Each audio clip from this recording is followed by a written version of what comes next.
اعوذ باللہ من الشیطان الرجیم بسم اللہ الرحمن الرحیم الہکم تمہارا معبود الہ واحد ایک ہی معبود ہے۔ یہ ایک معبود کی کیوں بار بار بات ہوتی ہے؟ اس لیے کہ انہوں نے ہر دن کا ایک خدا بنا رکھا تھا، انہوں نے 360 بت بنا رکھے تھے، یعنی ہر دن کا ایک خدا بنا رکھا تھا، یہ مطلب مختلف۔ تو اس لیے اللہ تبارک و تعالیٰ بار بار یہی بات کرتے ہیں کہ تمہارا خدا ایک ہی خدا ہے۔ اب ان لوگوں کو، مشرکین کو بڑی تکلیف ہوتی تھی، یہ کیسے ہو سکتا ہے کہ اتنے سارے کام کرنے والا صرف ایک ہی ہو، بنانے والا، پیدا کرنے والا، ہر چیز کا نظام چلانے والا صرف ایک ہی ہو۔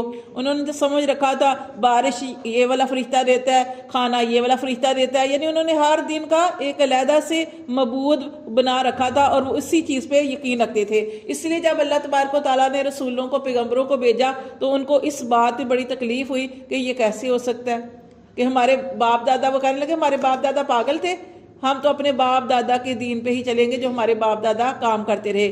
لیکن اللہ تبارک و تعالیٰ فرماتے ہیں کہ ہر انسان کو سمجھ کے ساتھ اللہ تبارک و تعالیٰ نے پیدا کیا ہے، ہر انسان کو خود سوچنا چاہیے، خود غور و فکر کرنی چاہیے۔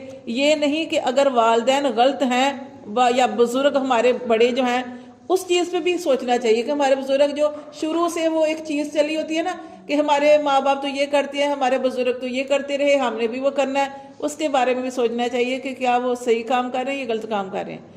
تو یہاں پہ بھی یہی ان کو تکلیف ہوتی تھی کہ جب ان سے کہا جاتا تھا کہ ایک خدا کی عبادت کرو تو اس وقت وہ کہتے تھے ہم تو وہ کام کریں گے جو ہمارے پیچھے سے ہوتا رہا۔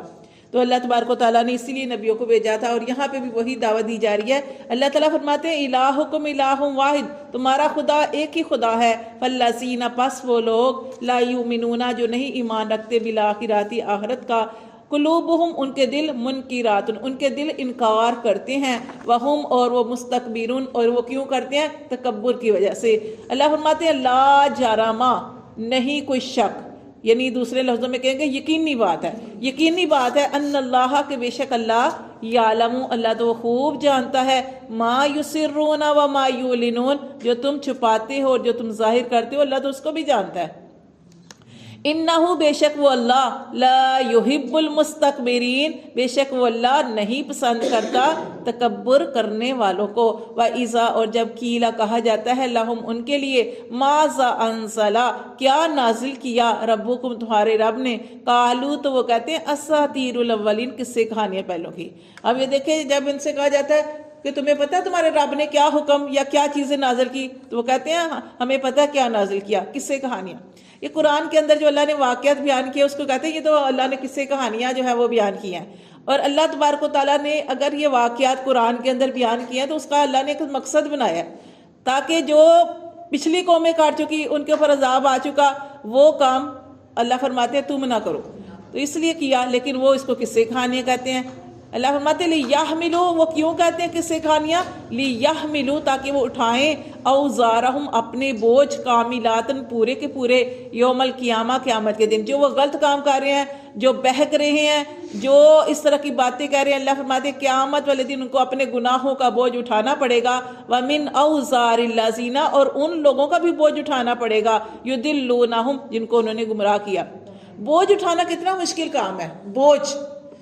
اب دیکھیں اللہ فرماتے ہیں کہ بوجھ اٹھائیں گے اپنے بھی اور اپنے ساتھ دوسروں کے بوجھ بھی اٹھائیں گے۔ کیوں؟ جن کو انہوں نے گمراہ کیا، جن کو انہوں نے غلط لائن پہ لگایا، جن کو مطلب ایک ہوتا ہے رہنمائی کرنا، اچھے کام کی طرف چلانا، اس کا تو اجر و ثواب ملتا ہے، لیکن یہ خود بھی بہکے اور دوسروں کو بھی راہ سے ہٹایا تو ان کے گناہوں کا بوجھ بھی ان کو اٹھانا پڑے گا قیامت والے دن۔ اللہ فرماتے ہیں بغیر علم، بہکایا کس وجہ سے؟ علم بھی نہیں تھا، بغیر علم کے اپنے پاس سے ہی باتیں کی اور بغیر علم کے ان کو بہکا دیا۔ اللہ تعالیٰ فرماتے ہیں خبردار، سن رکھو، ساء، برا ہے، ما یازرون، جو وہ قیامت والے دن بوجھ اٹھائیں گے، بہت برا ہے۔ کا تحقیق مکر الذین، مکر کیا ان لوگوں نے، من قبلہم، جو ان سے پہلے تھے، فأتی اللہ، تو آیا اللہ، بنیانہم، ان کی عمارت کو، من القواعد، ان کی کہاں سے آیا؟ ان کی بنیادوں سے، دیکھیں اللہ فرماتے ہیں یہ صرف یہ نہیں کر رہے، اللہ فرماتے ہیں اس سے پہلے بھی جو لوگ تھے انہوں نے مکر و فریب کیے، شرارتیں کی، داؤ چلے، تو اللہ ان کو آیا، ان کی جیسے عمارت ہوتی ہے اس کی جڑ سے آنا، اس کی بنیاد سے آنا۔ اللہ فرماتے ہیں اللہ نے ان کو ایسے پکڑا کہ اللہ نے ان کو صفائی ہستی سے مٹا دیا۔ یہ جیسے آپ نے دیکھا فرعون، قارون، بہت پیچھے جتنے بھی گزر چکے ہیں یا بستیوں والے گزر چکے ہیں، اللہ فرماتے ہیں اللہ نے ان کو ایسے پکڑا، ان کی بنیادوں کو، ان کی عمارتوں کو ان کی بنیادوں سے پکڑا، فخرا، بس وہ گر پڑی، علیہم السقف، ان کے اوپر چھت، من فوقہم، ان کے اوپر، واتاہم العذاب، پھر اللہ کا عذاب آیا، من حیث، ایسی جگہ سے، لا یشعرون، کہ وہ شعور بھی نہیں رکھتے تھے کہ اللہ تعالیٰ نے ان کی کیسے پکڑ کی۔ اللہ فرماتے ہیں ثم یوم القیامت، پھر قیامت کے دن، یخزیہم، اللہ فرماتے ہیں نہ صرف دنیا میں بلکہ ابھی ان کا آخرت کا عذاب باقی ہے۔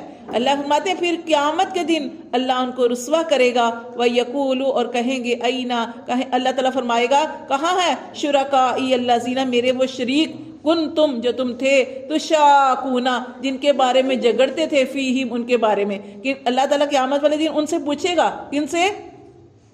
مشرکین سے پوچھے گا۔ اللہ فرمائے گا کہ قیامت والے دن اللہ ان سے پوچھے کہاں وہ میرے شریک جن کی تم عبادت کرتے تھے اور جن کے بارے میں تم کہتے تھے یہ ہمارا سب کچھ ہے، تم جھگڑتے تھے ان کے بارے میں۔ قال الذین اوتوا العلم، تو کہیں گے وہ لوگ جو علم والے ہوں گے، ان الخزی اليوم، بے شک آج کے دن رسوائی ہے، والسوء، اور برائی ہے، علی الکافرین، کافروں کے اوپر۔ صدق اللہ العظیم۔